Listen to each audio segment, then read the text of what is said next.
Hello and welcome to FPL Mate, your best mate for fantasy Premier League content for the 2020-21 season. My name is Dan, and today I'm going to be talking about probably the biggest question I'm being asked recently, particularly on my draft videos. People are saying, where are your Manchester City and Manchester United players? What are you going to do? How are you going to fit them in?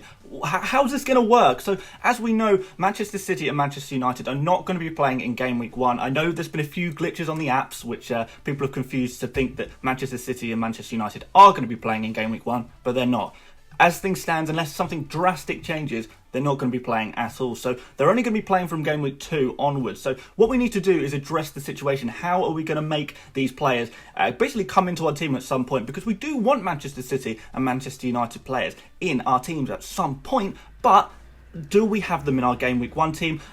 Do we bring them in later? There's a few different strategies. So today I'm going to be talking about the 3 strategies, which is to bench them in Game Week 1. So have the players in your Game Week 1 team and to bench them. Put them on your bench for now and then make sure you've got a good starting 11. And then you've got the early wild card option. So you can start off with no Man City or Manchester United players and then play an early wild card to bring them all in at once. And then finally, you can use transfers to gradually bring them in. So I'm going to be talking about the 3 options, what kind of strategies you can use to make the most out of this bad situation and try and get an advantage over your mini league rivals if you want to get a high overall rank fairly early on. There's a few strategies, and I'm going to be talking a little bit in depth about what I'm going to be doing and my personal strategy of how I'm going to be dealing with this as well. So yeah, it's going to be a really good strategy guide for those of you who are wondering how to deal with this situation, and you can kind of consider the pros and cons for each tactic, really. So yeah, if you do like this video, if you do enjoy this video, please do consider subscribing to my channel. Plenty of FPL content on pretty much every single day. I'm making videos.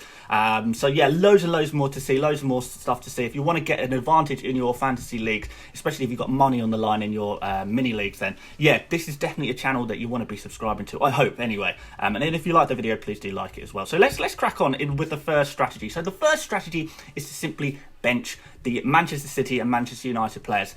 You could potentially bench some of the cheaper players without destroying your rank. So maybe you could bench one decent City or United player for Game Week 1, but then you're leaving so much budget on the bench. If you've got a Bruno Fernandes or a Rashford or a Martial or a Kevin De Bruyne, a Sterling, if you've got a player like this on your bench, you're essentially wasting a premium slot for Game Week 1. So you're missing out on a premium player for Game Week 1. So the question is, why would you do this? If you've got 1 or 2 premium players on your bench, that means you have 1 or 2 less captain options. Plus, if you're having to play a cheap player instead, what will the points difference actually be? So, for example, if you have KDB on the bench and maybe you've got Ferguson, for example, filling in on the pitch, how many points will Ferguson get? Probably 1, 2, maybe 6 points if you're incredibly lucky. On the other hand, if you just put Aubameyang in instead of KDB and don't have KDB in your Game Week 1 squad at all, Aubameyang could easily score 10 or more points. Plus, he's a great captain choice. And then all the points you've now gained from choosing this premium player instead of KDB and not having KDB in your team at all, you can now spend maybe a -4 points hit to make an extra transfer to swap your Aubameyang for KDB. You would have still gained points. So if the difference in quality is significant between the player you're bringing in to start ahead of KDB for that one game week, they might not get many points. So you may as well just bring in a real good premium player in already who will score loads of points, and then all those points that you've gained from having that extra premium, you can spend on an extra transfer to then bring in the KDB or the Sterling or whoever you want. So it really kind of seems pointless to put a really high hitting player on the bench there when you can have another high hitting player playing. So yeah, so it really seems it's kind of pointless, and it will end up hurting your rank, I think, if you do opt for this strategy. You can't think of it as planning for the future. You might think, oh well, I'm planning for the future. I'll just take this one game week, a small hit this game week, not getting as many points, and then in the future it'll be worth it. But the short-term sacrifice, it doesn't amount to it. So you'll have more of a short-term sacrifice than an actual long-term gain when you consider just consider it as a -4 difference. So you've got to take that into consideration. I do hope that makes sense. I'll try and visualize it on the screen. So yeah, hopefully that makes sense to you. But I do think it can only be considered as a reasonable tactic if you're going into Game Week 1 Maybe you can bench a Foden or a Greenwood or maybe a cheap defender. As long as you have a good starting 11 you're happy with, then that's fine. But if you're really making a big sacrifice, like having a huge player on your bench or maybe more than one huge players on your bench, you're sacrificing more points than you're actually gaining. So it's just not worth it at all. But yeah, if you can have a cheap Manchester United or Manchester City player starting on your bench, and you've got an all right player to cover them for one game only, and that you can rotate them well, then I think that's fine. But yeah, premiums on the bench, absolute no way for me. So the second tactic, a strategy you can utilise is an early wildcard. Now this essentially allows you to free hit for the first couple of weeks. You can build a team that's only really viable for the first couple of game weeks, and because you're going to then play a wildcard, you can build your long-term strategy team from there. So you can just load up on players who you think will do well early on, and then you can play a wild card and forget about them and bring in whatever team you now want. If you don't like planning ahead, this is probably the easiest option you can go for. There's so many advantages to the wild card strategy. So if some players become must-haves for game week 1 or 2, then you can easily bring them in.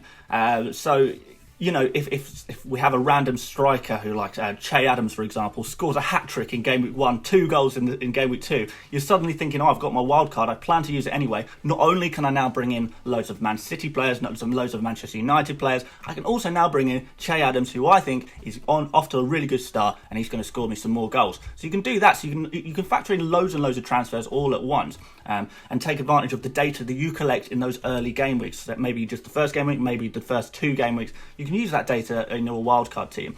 Equally, if there are any new transfers, you can account for them as well. So, for example, everyone's looking at Ruben Vinagre at Wolves right now. So he's going to be filling in at left back whilst Johnny Otto is injured. And everyone thinks at 4.5 million, Vinagre is a fantastic signing, fantastic for my team. But what if after game week 1, game week 2, the transfer window is still open and Wolves sign a brand new left back? Suddenly, Vinagre is not playing any minutes whatsoever. So you can now account for that. If you had Vinagre in your initial team, you can now get him out nice and easily and bring in another player who you think is actually going to play. Equally, if Sancho signs, you can now bring in Sancho just easily, rather than having to worry about having him in your game week 1 squad. And whoever else, there's loads of transfers that can still happen in game week 1, in game week 2, in game week 3 in real life that could end up being players that you really want to add into your team.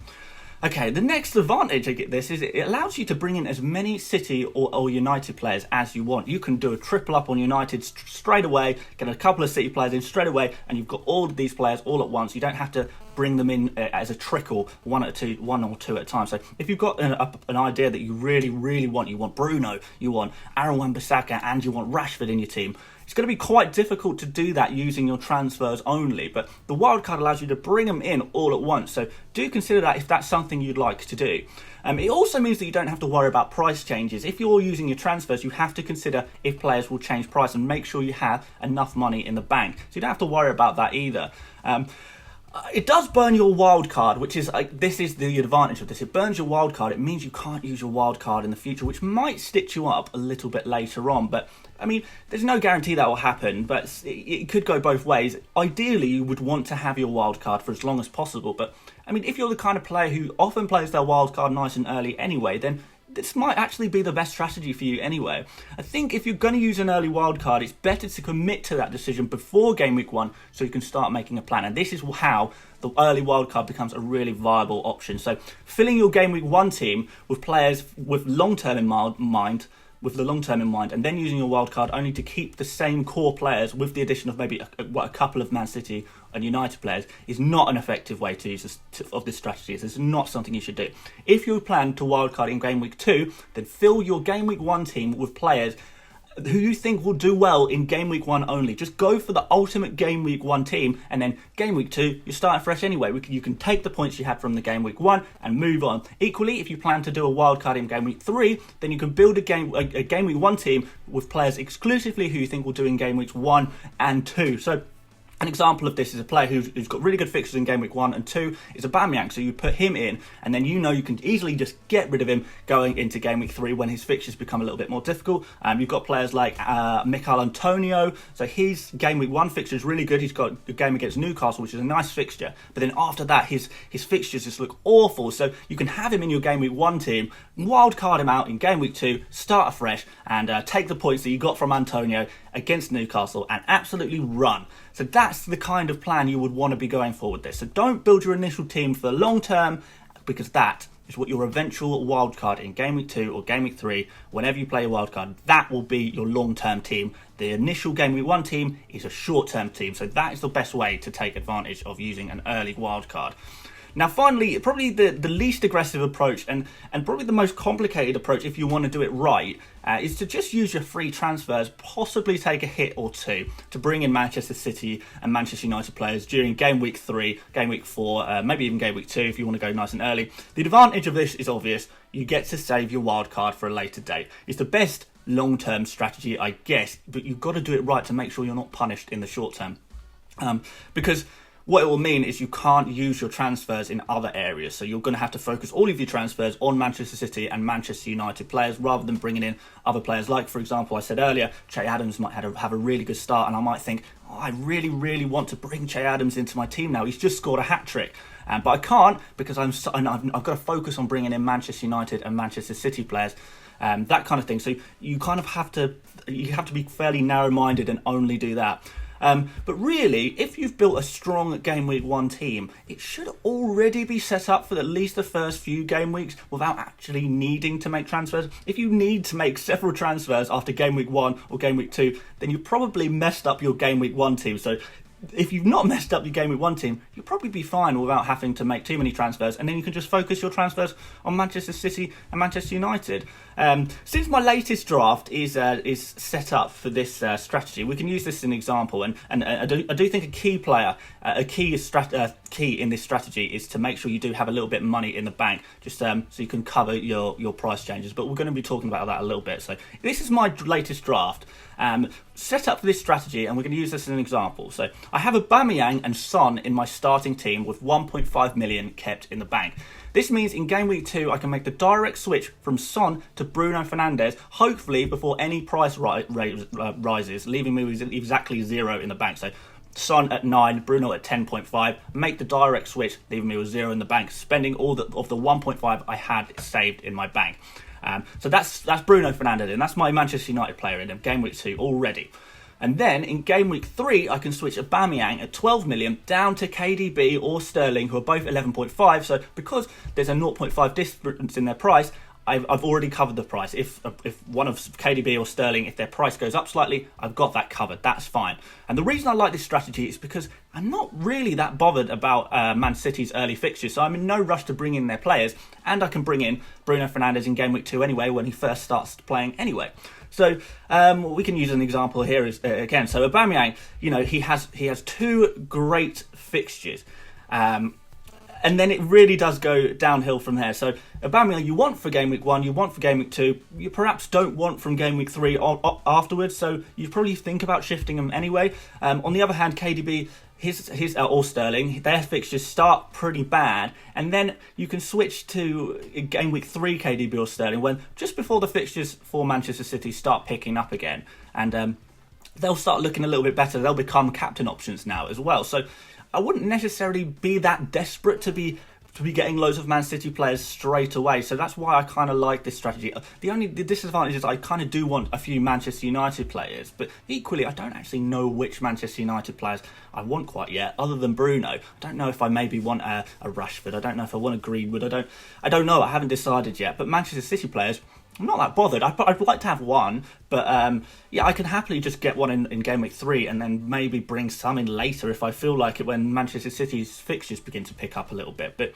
yeah, I'm not that bothered in the short term, so I think that's absolutely fine. This strategy gives me time to think about which United players I want. It gives me time to go through Manchester City's poor fixtures, and then I can start bringing in the Man City players when the fixtures start getting a little bit better. So I like this strategy, and I have thought about it a lot, and this is the one I'm going to be going for, as things stand anyway, unless I miraculously change my mind. But that said, I don't think some of the other strategies are bad strategies at all. I think the only two viable options really that I really would actively recommend is to use the early wildcard or to plan your transfers. And the key is to decide what you're doing very early before you pick your game week 1 team and absolutely stick to the plan. If you can do that, if you can plan exactly what you're doing and stick to that plan, you're instantly going to be at a huge advantage compared to 19% of FPL players. You might not necessarily score higher than 90% of all other FPL players, but you definitely have a huge advantage over them. So if you're looking to get a really, really good start, these are the strategies that you want to be utilising, because there will be a hell of a lot of people who will just have a bench of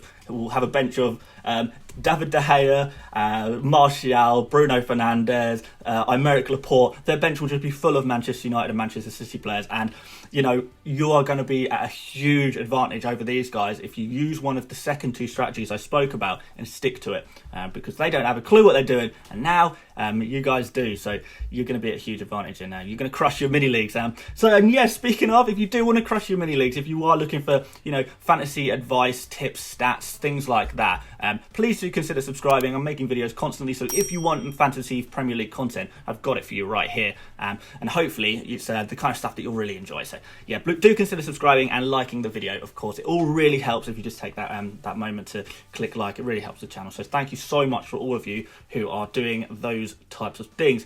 But yeah, that's the end of this video. I hope you did enjoy it. Plenty more to come. I've still got to cover the promoted teams. I've got to speak about promoted teams. I want to do more draft videos, of course, and a few strategy guides as well that are really going to help you to take your FPL to the next level, I guess, to try and get to secure yourself in the top ranks.